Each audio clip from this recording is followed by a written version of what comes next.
പ്രിയ ശ്രോതാക്കളെ, സഹയാത്രികയിലേക്ക് സ്വാഗതം.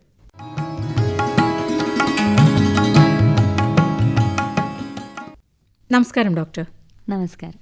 വർഷകാലത്തെ ആരോഗ്യ സംരക്ഷണം ആയുർവേദത്തിന്റെ കാഴ്ചപ്പാടിൽ ഇത് എങ്ങനെയാണ് ഡോക്ടർ നമുക്ക് പറഞ്ഞു തരാൻ പോകുന്നത്? വർഷകാലം എന്ന് പറയുന്നത് ആയുർവേദം അനുസരിച്ചിട്ട് സൂര്യന് ചുറ്റുമുള്ള ഭൂമിയുടെ ഒരു സഞ്ചാരം ഉണ്ടല്ലോ, അത് അടിസ്ഥാനപ്പെടുത്തിയിട്ട് ഒരു വർഷത്തിനെ നമ്മുടെ പഴയ ഭാരതീയ ആചാര്യന്മാർ ഇങ്ങനെ വിഭജിച്ചിട്ടുണ്ട്. ഉത്തരായനം, ദക്ഷിണായനം, ഇങ്ങനെയാണ് ആയുർവേദത്തിൽ അഷ്ടാംഗ ഹൃദയത്തിൽ പറയുന്നത്. അപ്പൊ അതിൽ ഉത്തരായനം എന്ന് പറയുന്നത് 3 ഋതുക്കൾ ചേർന്നതാണ്: ശിശിരം, വസന്തം, ഗ്രീഷ്മം. ദക്ഷിണായനം എന്ന് പറയുന്നത് വർഷം, ശരത്ത്, ഹേമന്തം. അതിലെ വർഷകാലമാണ് നമ്മളിപ്പോൾ സംസാരിക്കുന്നത്. ശരിക്കും പറയുന്നത് ഈ വർഷകാലം എന്ന് പറയുന്ന ഒരു ഋതുസന്ധി കൂടിയാണ്. അതായത് ഗ്രീഷ്മ ഋതു അങ്ങോട്ട് കഴിഞ്ഞിട്ട് നേരെ നമ്മൾ വർഷ ഋതുവിലേക്ക് പ്രവേശിക്കുകയാണ്. അപ്പൊ അതിന് ഋതുസന്ധി എന്നാണ് ആയുർവേദത്തിൽ പറയുക. അപ്പൊ ഉഷ്ണാധിക്യം കൂടി ഉള്ള ഒരു ഉത്തരായനം, അവിടെ നമുക്ക് പറ്റുന്നതെന്ന് വെച്ചാൽ ശരീരബലം ഭയങ്കരമായിട്ട് കുറയും. അതിന് ആയുർവേദത്തിൽ നമ്മൾ ശിശിരം, വസന്തം, ഗ്രീഷ്മം എന്ന് പറയുന്നത് ആദാന കാലമാണ്.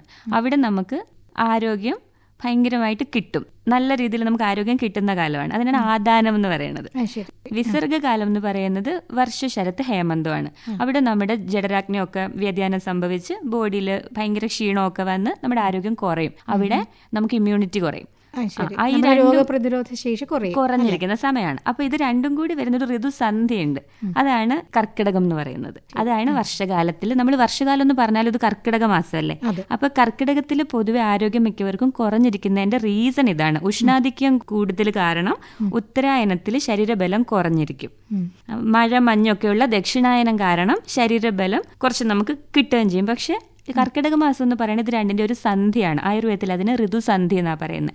അപ്പൊ ഈ ഋതുസന്ധി കാലത്ത് നമ്മളെ മഴക്കാലം എന്നൊക്കെ പറയുന്ന ആ ഒരു ഋതുസന്ധി കാലത്ത്, മഴക്കാലം എന്ന് പറഞ്ഞാലും കുറെ അസുഖങ്ങൾ നമുക്ക് വരുന്നുണ്ട്.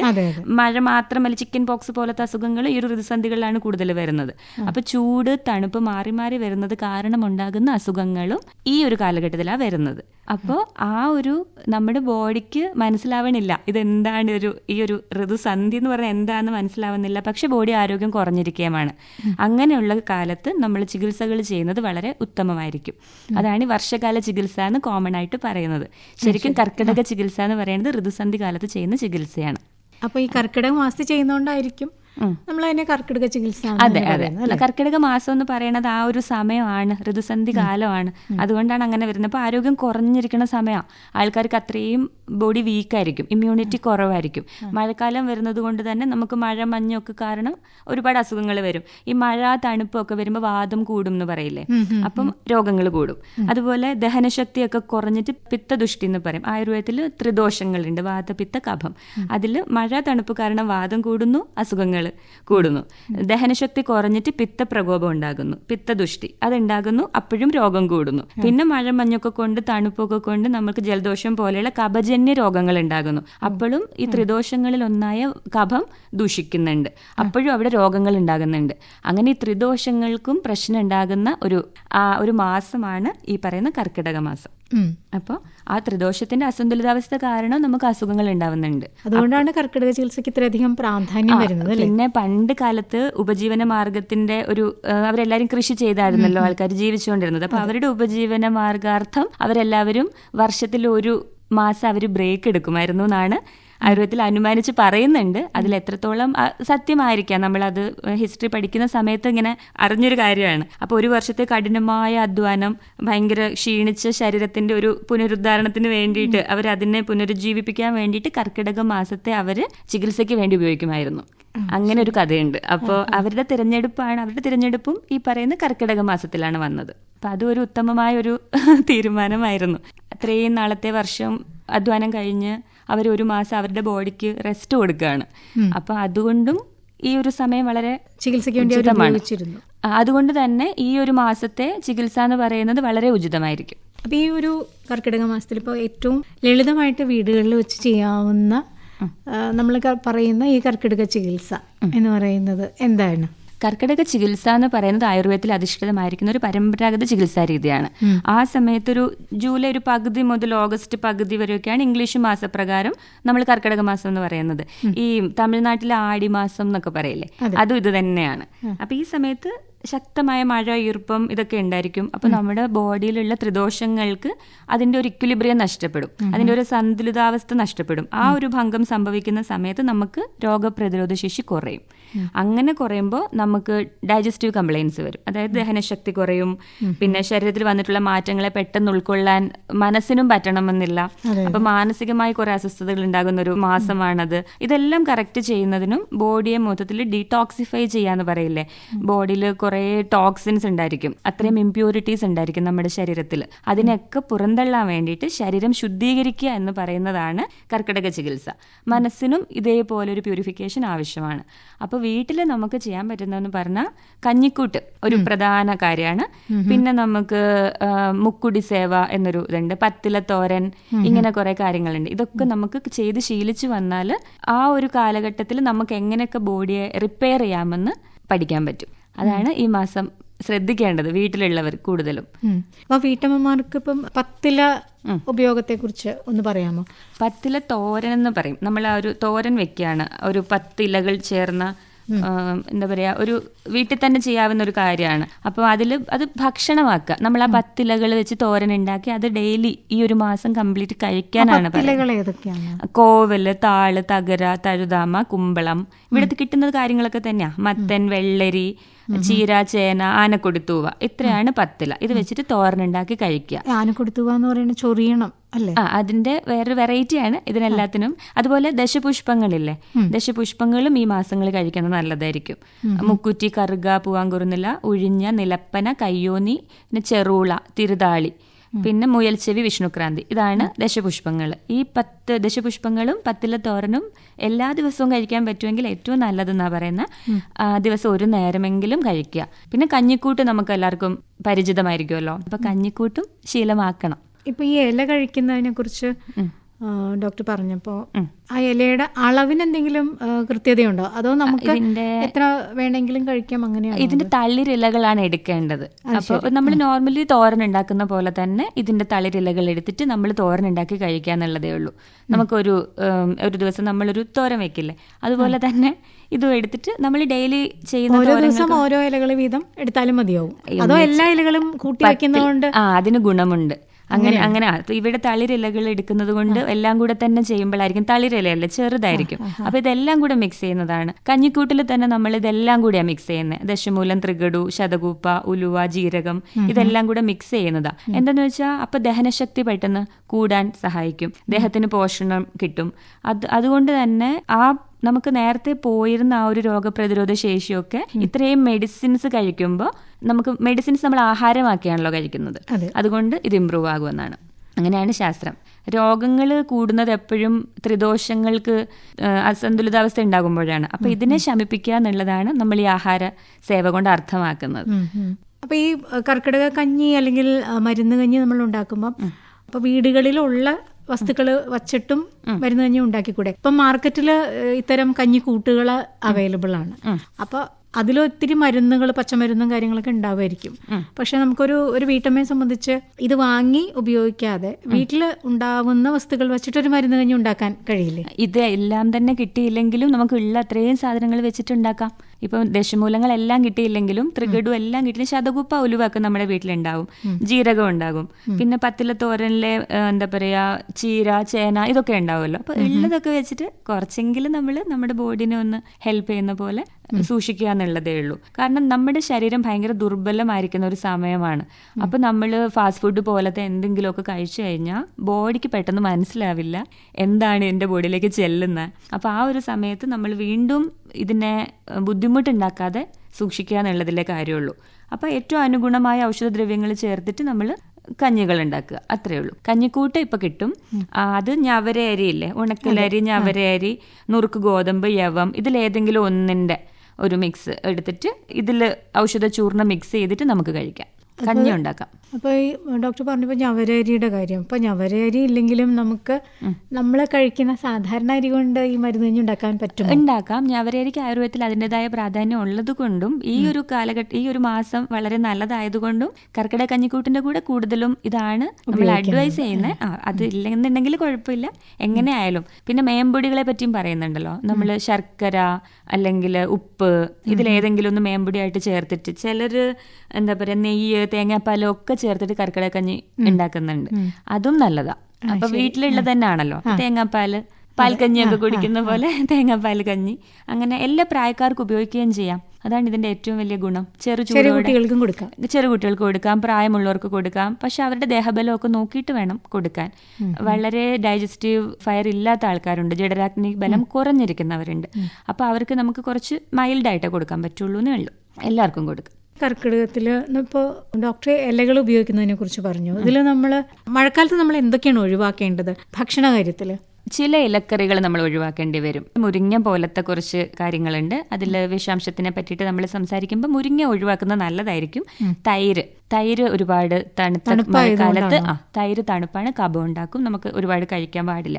പിന്നെ തണുത്ത ഭക്ഷണ പദാർത്ഥങ്ങൾ ഒരുപാട് കഴിക്കാൻ പാടില്ല മഴക്കാലത്താണ്. എപ്പോഴും ചൂടോടുകൂടി അല്ലെങ്കിൽ ചെറു ചൂടോടുകൂടി ഭക്ഷണം കഴിക്കണം. പകൽ ഉറങ്ങുന്നത് ഭയങ്കര മോശമാണ്. അപ്പൊ നമ്മൾ ആ സമയത്ത് മഴക്കാലത്ത് പകലുറക്കം ചില ഋതുക്കളിൽ മാത്രമാണ് നമ്മൾ പകൽ ഉറങ്ങാൻ അനുവദിക്കുന്നത്. മഴക്കാലത്ത് ഒരു കാരണവശാലും പകൽ ഉറങ്ങാൻ പാടില്ല. അമിതമായ വ്യായാമം ചെയ്യാൻ പാടില്ല. എല്ലാവരും കരുതും മഴക്കാലം അല്ലേ, തണുപ്പല്ലേ, വ്യായാമം ചെയ്യാം, ശരീരത്തിന് ചൂട്. പക്ഷെ ഇത് ഞാൻ പറഞ്ഞ പോലെ ഒരു ഋതുസന്ധി വരുന്നുണ്ട്, ഒരു വിസർഗകാലം പോലെയാണ്. അപ്പൊ നമ്മുടെ ആരോഗ്യം ദിനം പ്രതി കുറഞ്ഞു വരുന്നൊരു സമയത്ത് നമ്മൾ ഒരുപാട് വ്യായാമം ചെയ്യാൻ പാടില്ല. തണുപ്പ് മഴയൊക്കെ കാരണം ആൾക്കാർ ജിമ്മിലൊക്കെ പോയിട്ട് നല്ല സുഖമാണെന്ന് കരുതി വർക്കൗട്ടൊക്കെ ചെയ്യുന്നുണ്ട്. പക്ഷെ അത് അമിതമായി കഴിഞ്ഞാൽ നമ്മുടെ ബോഡിക്ക് അത്രയും താങ്ങാൻ പറ്റത്തില്ല. നമ്മുടെ ശരീരം ഭയങ്കര മൃദുവായിരിക്കുന്ന അവസ്ഥയാണ് കർക്കിടകം എന്ന് പറയുന്നത്.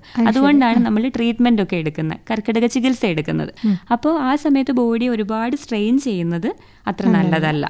ഇതൊക്കെയാണ് ഒഴിവാക്കേണ്ടത്. ഭക്ഷണത്തിൽ ഈ പറഞ്ഞ പോലെ തണുത്ത ഭക്ഷണം, തണുത്ത വെള്ളം, ഐസ്ക്രീം പോലത്തെ കൊച്ചുകുട്ടികളൊക്കെ മഴയാണെങ്കിലും കഴിക്കും. പക്ഷെ അങ്ങനെ പാടില്ല.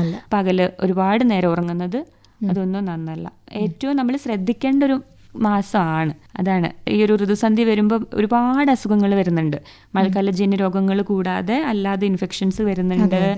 പിന്നെ എന്താ പറയുക, കൊച്ചു കുട്ടികൾക്കാണ് ഏറ്റവും കൂടുതൽ ജലദോഷം ഒക്കെ വരുന്നത്. അപ്പോൾ അവരുടെ ഇമ്മ്യൂണിറ്റി കുറയുന്നതിൻ്റെതാണ്.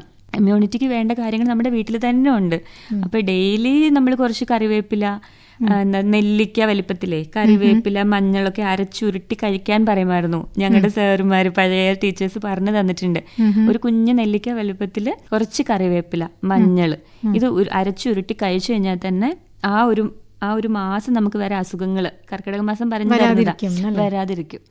കാരണം ആ ഒരു ഇമ്മ്യൂണിറ്റി ഡെവലപ്പ് ചെയ്യുന്ന രണ്ട് കാര്യങ്ങളാണ് മഞ്ഞളിലും കറിവേപ്പിലയിലും ഉള്ളത്. ഇപ്പൊ കിട്ടുന്ന കറിവേപ്പിലയുടേതല്ല, ശരിക്കും നല്ല കറിവേപ്പിലയാണെങ്കിൽ അങ്ങനെയാണ്. നമുക്ക് വീടുകളിലുള്ള കറിവേപ്പില ഇതുപോലെ ഉപയോഗിക്കാം. അതെ, അല്ലാന്നുണ്ടെങ്കിൽ നമ്മൾ കഴിക്കുന്ന ഭക്ഷണങ്ങളിൽ നല്ല കറിവേപ്പില ഒരുപാട് കൂട്ടി അങ്ങനെ ചെയ്യാം. മോരുകറി, പുളിശ്ശേരി ഒക്കെ ഉണ്ടാക്കുമ്പോൾ നന്നായിട്ട് അതിന്റെ അളവ് കൂട്ടുക.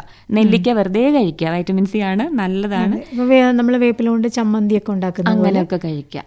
നെല്ലിക്ക ചമ്മന്തി കഴിക്കാം, അങ്ങനെയൊക്കെ കഴിക്കാം. പിന്നെ ഈ നെല്ലിക്ക ചമ്മന്തി ഒക്കെ കഴിക്കുന്ന സമയത്ത് നമ്മൾ പ്രമേഹത്തിന് നല്ല രീതിയിൽ കൊടുക്കുന്ന ഒരു ഇതാണ് നെല്ലിക്ക മഞ്ഞൾ എന്നൊക്കെ പറയുന്നത്. അപ്പോൾ കർക്കിടക കഞ്ഞിക്കൂട്ട് കഴിക്കുന്ന പ്രമേഹ രോഗികളുണ്ടല്ലോ, അവർക്ക് ചാമ, തിന, ബാർലി ഇവ ചേർത്തിട്ടാണ് കഞ്ഞി കൊടുക്കുന്നത്. അല്ലെങ്കിൽ തവിടുള്ള അരിയൊക്കെ, അതായിരിക്കും പറ്റില്ല എന്നാണോ? കുഴപ്പമില്ല, പക്ഷെ തവിടുള്ള അരികളായിരിക്കും കുറച്ചും കൂടെ പ്രമേഹ രോഗികൾക്ക് നല്ലത്. അതുപോലെ പനിയുള്ള അവസ്ഥയിൽ കഞ്ഞി കൊടുക്കാമോ ചിലർ ചോദിക്കും. പനിയുള്ള ഈ അവസ്ഥയിൽ തേങ്ങ ഉപയോഗിക്കാതെ വേണം കഞ്ഞി കൊടുക്കാൻ, അതല്ലെങ്കിൽ ഡൈജഷൻ എഫക്ട് ചെയ്യും. അങ്ങനെ അപ്പോൾ തേങ്ങാപ്പാലും അവിടെ വേണമെന്നില്ല. ആ ഒരു സമയത്ത് ശർക്കര കുഴപ്പമില്ല, ഇന്ദുപ്പ് ചേർത്തിട്ട് കൊടുക്കാം. അപ്പൊ ഡൈജഷനെ കുറച്ചും കൂടെ ഹെൽപ്പ് ചെയ്യും. അപ്പൊ അങ്ങനെ ഒന്ന് ശ്രദ്ധിച്ച്, നമ്മുടെ വീട്ടിൽ തന്നെ ഉള്ള കാര്യങ്ങൾ തന്നെയാണ് ഇതൊക്കെ, പക്ഷെ നമ്മൾ ശ്രദ്ധിക്കാതെ വിട്ടുപോകുന്നതാണ്.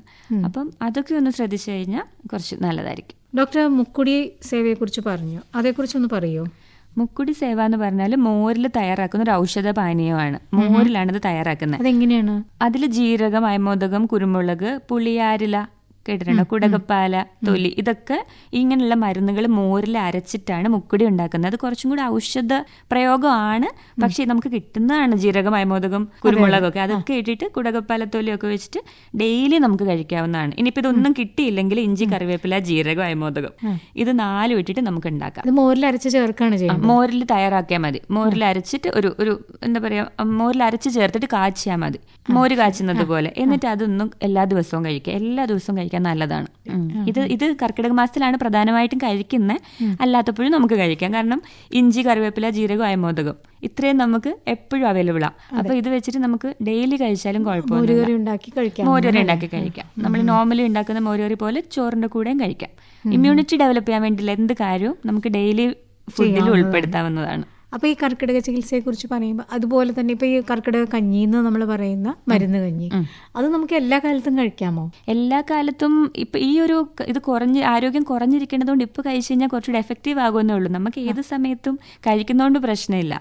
ചിലർ ഇപ്പം എൻ്റെ ക്ലിനിക്കിൽ തന്നെ വന്നിട്ട് ചോദിക്കാറുണ്ട് കഞ്ഞിക്കിട്ടുണ്ടോ. പക്ഷെ കഞ്ഞിക്കിട്ട് കർക്കിടക മാസം അല്ലെങ്കിൽ പോലും അവർ ചോദിക്കാറുണ്ട്. ആരോഗ്യത്തെ ശ്രദ്ധിക്കുന്ന എല്ലാവർക്കും അത് കഴിക്കുന്നതുകൊണ്ട് പ്രശ്നമൊന്നുമില്ല. ഇതൊരു 16 പരം മരുന്നുകൾ ചേർത്തുള്ള സൂക്ഷ്മ മിശ്രിതമാണ്, ഒരു ചെറിയ മിക്സ്ചർ ആണല്ലോ. അപ്പൊ ഇതൊന്നും ഇല്ലെങ്കിലും അപ്പൊ നമ്മുടെ കയ്യിലുള്ള സാധനങ്ങൾ വെച്ചിട്ട് നമുക്ക് എപ്പോൾ വേണമെങ്കിലും ഔഷധക്കഞ്ഞി കുടിക്കാം. കർക്കിടക കഞ്ഞി എന്ന് പറയുന്നത് കർക്കിടക മാസമാണെന്നേ ഉള്ളൂ. മരുന്ന് കഞ്ഞി എപ്പോൾ വേണമെങ്കിലും കുടിക്കുന്നതിന് കുഴപ്പമില്ല.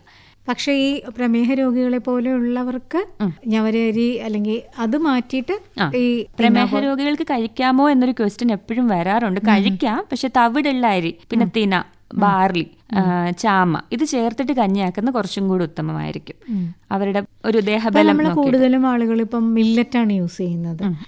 അത് ഉപയോഗിക്കാം. അത് ഉപയോഗിക്കുന്നതുകൊണ്ട് കുഴപ്പമില്ല. പ്രമേഹ രോഗികൾക്ക് അത് ഉപയോഗിക്കാം. അപ്പോൾ ഡോക്ടർ, കർക്കിടക ചികിത്സ അത് എത്ര ദിവസത്തേക്ക് വേണം എന്നൊരു കണക്കുണ്ടോ? കർക്കിടക ചികിത്സയുടെ ഡ്യൂറേഷൻ എന്ന് പറയുന്നത് ഓരോ വ്യക്തിയുടെ ശരീരബലം അനുസരിച്ചിട്ടായിരിക്കും.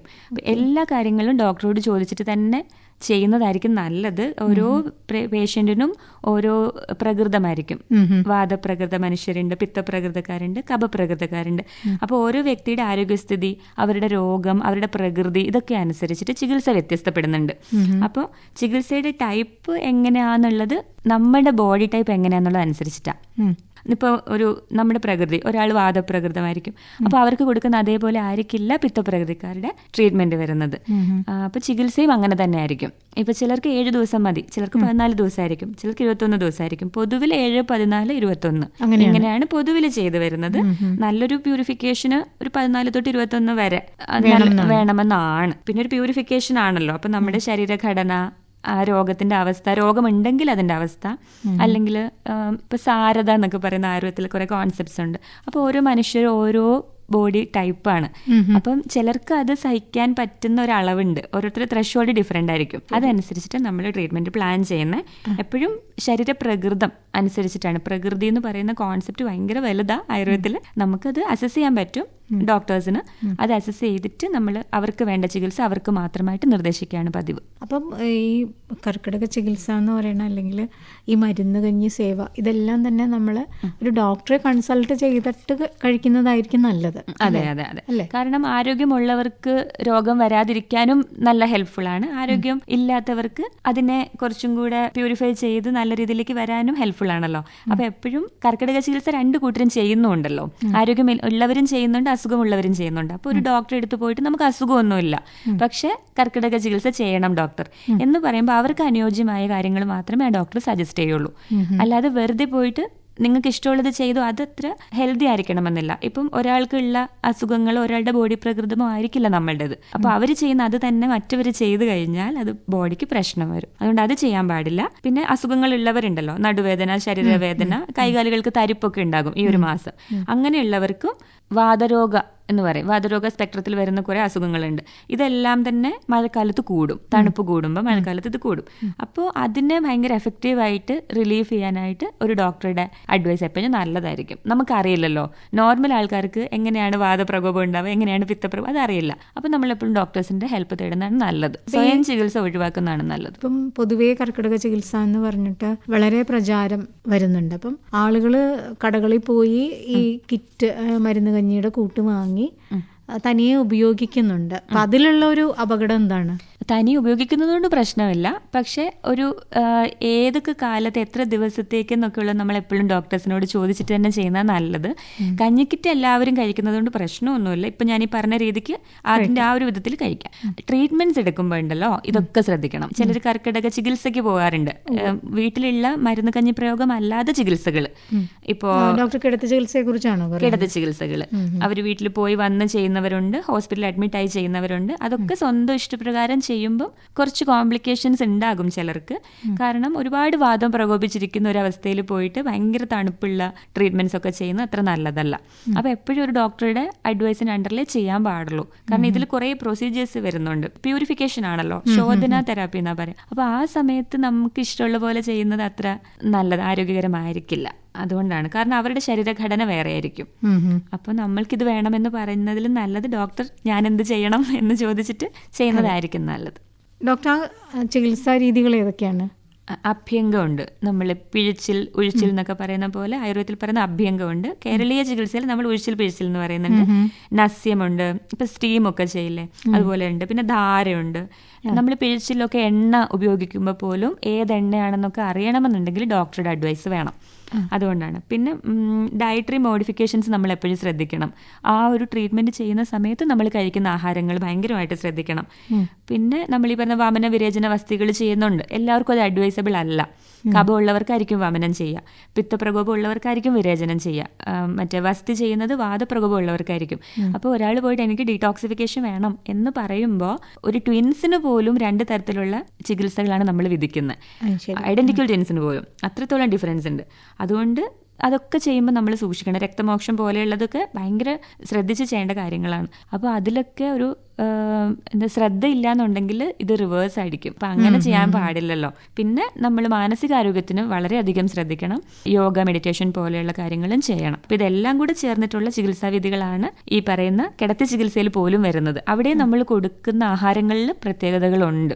അവരുടെ ശരീരഘടന അനുസരിച്ചിട്ടേ കൊടുക്കാറുള്ളൂ. ഇപ്പം ഈ വർഷകാലത്തെ ചർമ്മ സംരക്ഷണം, അതുപോലെ തന്നെ നമ്മുടെ മുടി, ഇതൊക്കെ സംരക്ഷിക്കുന്നത് എങ്ങനെയാണ്? വർഷകാലത്ത് ഈർപ്പം മുടിയിലൊക്കെ നിൽക്കും, നമ്മുടെ ശരീരത്തിലും നിൽക്കും. ഈ ഒരു കാലത്ത് നമ്മുടെ മുഖത്തും ശരീരത്തിലും അടിഞ്ഞുകൂടുന്ന എന്താ പറയാ അഴുക്കുകൾ, ഡേർട്സ് ഭയങ്കര കൂടുതലാണ്. അപ്പോൾ അതിന്റെ കൂടെ തന്നെ ചർമ്മം ഭയങ്കര മൃദുവായിരിക്കുകയും ചെയ്യും. ഇപ്പൊ മുടിയിലും മുഖത്തും ഒക്കെ വരുന്ന അഴുക്കുകളെ, അല്ലെങ്കിൽ ആ ഈർപ്പം കാരണം ഉണ്ടാകുന്ന അഴുക്കുകളെ നമ്മൾ ഡെയിലി വൃത്തിയാക്കുന്നതിനോടൊപ്പം തന്നെ കുറച്ച് നല്ല ഫേസ് പാക്കുകൾ, തലയിൽ ഇടാവുന്ന തൈലങ്ങൾ, ഇതൊക്കെ വൃത്തിയായിട്ട് സൂക്ഷിക്കുക. നമ്മുടെ സ്കാൽപ്പ് ആണെങ്കിലും മുഖമാണെങ്കിലും വൃത്തിയായിട്ട് സൂക്ഷിക്കുക എന്നുള്ളതിലാണ് കാര്യം. അപ്പം ശരീരത്തിലെ സ്രോതസ്സൊക്കെ ഓപ്പൺ ആയിരിക്കും, നമ്മുടെ പോസ് ഒക്കെ ഓപ്പൺ ആയിരിക്കും. അപ്പം നമ്മുടെ ചർമ്മം നല്ല മൃദുവായിരിക്കുന്ന സമയത്ത് തൈലങ്ങളൊക്കെ അബ്സോർബ്ഡ് ആവാനുള്ള എന്താ പറയാ അവസ്ഥ വളരെ നല്ലതാണ്, ഭയങ്കര സഹായകമാണ്. ഈ പറയുന്ന പോസിൽ കുങ്കുമാതി തൈലത്തിലുള്ള സുഷിരങ്ങൾ പോസിന് സുഷിരങ്ങളൊക്കെ ഓപ്പൺ ആയിരിക്കും. അപ്പോൾ മൃദുവായിരിക്കുന്ന സമയത്ത് തന്നെ നമ്മൾ ഇതൊക്കെ ചെയ്ത് കഴിഞ്ഞാൽ പെട്ടെന്ന് അബ്സോർഷൻ കൂടും. അതായത് ഇപ്പൊ ഒരു തൈലം നമ്മൾ മുഖത്ത് അപ്ലൈ ചെയ്യുകയാണെന്നുണ്ടെങ്കിൽ ആ ഒരു സമയത്ത് സോഫ്റ്റ് ആയിട്ടുള്ള ചർമ്മം ആയതുകൊണ്ട് തന്നെ അതിലേക്ക് ഇതിന്റെ അബ്സോർഷൻ കൂടുന്നത് കാരണം അതിന്റെ എഫക്റ്റും ആ സമയത്ത് കൂടുതലായിരിക്കും. അങ്ങനെ ചെയ്യാൻ പറ്റും. ഈ മഴയും ഈർപ്പവും ഒക്കെ ഉള്ളത് കൊണ്ടാണല്ലോ നമുക്ക് ബുദ്ധിമുട്ട് വരുന്നത്. അപ്പൊ നമ്മൾ എപ്പോഴും മുഖമൊക്കെ കഴുകുന്നുണ്ടാവും, പക്ഷെ ഒന്നും ശ്രദ്ധിക്കുന്നുണ്ടാവില്ല, വെറുതെ കഴുകായിരിക്കും. കുറച്ചും കൂടെ ശ്രദ്ധിച്ചു കഴിഞ്ഞാൽ കുറച്ചും കൂടെ എത്രത്തോളം സൗന്ദര്യം ആരോഗ്യം നമ്മൾ സംരക്ഷിക്കുന്നുണ്ടോ അത്രത്തോളം തന്നെ നല്ല റിസൾട്ട് കിട്ടുമെന്നാണ് പറയുന്നത് ഏറ്റവും കൂടുതൽ. ഈ മഴക്കാലത്ത് നമ്മുടെ മുടിയിൽ തൈലങ്ങൾ അല്ലെങ്കിൽ എണ്ണ ഇതൊക്കെ ഉപയോഗിക്കുന്നത് കൊണ്ട് കുഴപ്പമുണ്ടോ? ഇപ്പൊ നമ്മുടെ കേരളത്തിന്റെ ഈ പറയുന്ന കർക്കിടക മാസത്തിലെ കാലാവസ്ഥയും മനുഷ്യ ശരീരത്തിന്റെ അവസ്ഥയും തമ്മിൽ ഭയങ്കര പ്രാധാന്യമുണ്ട്. അപ്പം ഈ ഒരു കാലഘട്ടത്തിലാണ് നമുക്ക് ഏറ്റവും കൂടുതൽ ഡാൻഡ്രഫ് പോലെയുള്ള ഇഷ്യൂസ് വരുന്നത്. താരനൊക്കെ ഉള്ളവര് ഒരുപാട് തൈലങ്ങൾ ഉപയോഗിക്കുന്നത് അത്ര നല്ലതല്ല. സ്കാൽപ്പിൽ ഇങ്ങനെ ശൽക്കങ്ങൾ അടിഞ്ഞു കൂടിയിട്ടുണ്ടാകുന്ന താരനുള്ള ആൾക്കാർ ഒരിക്കലും എണ്ണ നേരിട്ട് പ്രയോഗിക്കരുത്. ഇപ്പൊ നമ്മൾ ഒരു സ്പൂൺ എടുത്ത് ആ സ്പൂണ് ചൂടാക്കി അതിലേക്ക് എണ്ണ ഒഴിച്ചിട്ട് നമ്മൾ താരന് വേണ്ട എണ്ണകൾ തന്നെ പ്രത്യേകം കൊടുക്കാറുണ്ട്. അപ്പൊ അത് താരന് വേണ്ടിയിട്ട് ഉപയോഗിക്കുക. അല്ലാതെ നോർമൽ ഒരു എണ്ണ, നല്ലെണ്ണ പോലത്തെ എണ്ണകളൊക്കെ സ്കാൽപ്പിൽ അപ്ലൈ ചെയ്ത് കഴിഞ്ഞാൽ വീണ്ടും താരൻ കൂടും. അപ്പോൾ വീണ്ടും മുടികൾ പൊഴിഞ്ഞുകൊണ്ടിരിക്കും. അപ്പൊ അതിന്റെ കൂടെ നമുക്ക് കേശ സംരക്ഷണം സാധ്യമല്ല. ആ സമയത്ത് വീണ്ടും നമ്മൾ മുടി വളരാനുള്ള എണ്ണ തേച്ച് കഴിഞ്ഞാൽ കാര്യമില്ല. കാരണം അവിടെ താരൻ നിൽക്കുന്നത് കാരണം നമ്മൾ എത്ര എത്ര നമുക്ക് മുടിയിൽ മസാജ് ചെയ്ത് എണ്ണ അപ്ലൈ ചെയ്താലും മുടി വളരില്ല. കാരണം താരൻ അവിടെ ഉണ്ടല്ലോ. അപ്പൊ ആദ്യം നമ്മൾ താരൻ പോകാനുള്ള മരുന്നുകൾ, അതിന് പല പല മരുന്നുകളുണ്ട്, ഓയിലുകളുണ്ട്, അതെല്ലാം അപ്ലൈ ചെയ്ത് താരനെ മാറ്റുക. അത് കഴിഞ്ഞിട്ട് മാത്രം താരൻ മുഴുവനായി പോയതിനു ശേഷം മാത്രം കേശ സംരക്ഷണം ചെയ്യുക. അത് മുടിയുടെ കാര്യം. ചർമ്മത്തിലാണെങ്കിൽ നമ്മൾ നല്ല രീതിയിൽ സ്ക്രബ് ചെയ്യാന്ന് പറയില്ലേ, അപ്പൊ നല്ല രീതി നമുക്ക് പഞ്ചസാര വെച്ച് വരെ മുഖം സ്ക്രബ് ചെയ്യാൻ പറ്റും. നോർമൽ നമ്മുടെ വീട്ടിലുള്ള പഞ്ചസാര, അരിപ്പൊടി കുറച്ച് അളവിൽ എടുക്കാവൂ, ചൂട് കൂടുതലുണ്ട്. അപ്പം മുഖം സ്ക്രബ് ചെയ്യുക. എന്നിട്ട് നമ്മൾ ഒന്ന് വൃത്തിയായി കഴിഞ്ഞ ശേഷം എന്തെങ്കിലും പാക്ക് ഇടുക. അപ്പൊ ഈ സമയത്ത് ഇത് ചെയ്ത് കഴിഞ്ഞാൽ കുറച്ച് നല്ല രീതിയിൽ റിസൾട്ട് കിട്ടും. തൈര്, കടലമാവൊക്കെ മിക്സ് ചെയ്തിട്ട് തേക്കാവുന്നതാണ്. പയറുപൊടി കുറച്ച് ഡ്രൈ ആകും. അപ്പൊ ഇങ്ങനെയുള്ള പാക്കുകളുണ്ട് വീട്ടിൽ തന്നെ. നമുക്ക് ഒരുപാട് പാക്സ് അറിയാം, ഫേസ് പാക്സ് അറിയാലോ. അതെല്ലാം ഇങ്ങനെ ചെയ്യുക. അതിന് മുൻപ് ഒരു സ്ക്രബിങ് ചെയ്തിട്ട് ചെയ്യുകയാണെങ്കിൽ കുറച്ചും കൂടെ നല്ല റിസൾട്ട് ഉണ്ടാകും. ആവി കൊടുക്കാം മുഖത്ത്, ചെറിയ രീതിയിൽ ആവി, ഒരുപാട് കൊടുക്കരുത്, ചെറിയ രീതിയിൽ ആവി കൊടുത്തതിന് ശേഷം പാക്ക് ഇടാം. അതൊക്കെ മുഖത്തിന് നല്ലതാണ്. കേശ സംരക്ഷണം അതിന്റെ രീതിയിൽ താരൻ കളഞ്ഞതിന് ശേഷം മാത്രം. മുഖ സംരക്ഷണം ഇതുപോലെ നമ്മുടെ ഡേർട്ടൊക്കെ ഒന്ന് സ്ക്രബ് ചെയ്ത് കളഞ്ഞതിന് ശേഷം പാക്ക് ഇടുക. തൈലങ്ങൾ ഉപയോഗിക്കാവുന്നതാണ്. മുഖത്തിന് വേണ്ട തൈലങ്ങൾ മാത്രം. ചില തൈലങ്ങൾ എല്ലാവർക്കും ശരീരത്തിൽ തേക്കുന്ന എല്ലാ തൈലങ്ങളും മുഖത്ത് നമ്മൾ അഡ്വൈസ് ചെയ്യുന്നില്ല. അപ്പൊ അത് നോക്കിയിട്ട് മാത്രം തേച്ചാൽ മതി.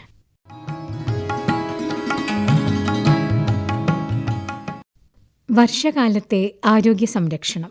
ഡോക്ടർ ഹരിത ഹരിബാബുവുമായുള്ള അഭിമുഖമാണ് ശ്രോതാക്കൾ കേട്ടത്. ഈ അഭിമുഖത്തിന്റെ അവസാന ഭാഗം അടുത്ത ആഴ്ച ഇതേ സമയത്ത്.